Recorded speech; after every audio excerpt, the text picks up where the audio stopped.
योगेन चित्तस्य पदेन वाचा मलं शरीरस्य च वैद्यकेन योपाकरोत्तमप्रवरं मुनीनां पतञ्जलिं प्राञ्जलिरानतोऽस्मि।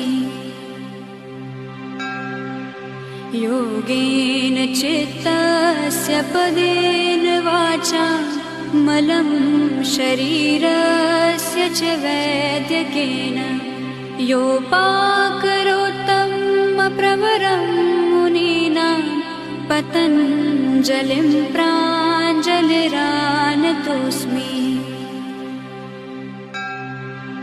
योगेन चित्तस्य पदेन वाचा मलं शरीरस्य च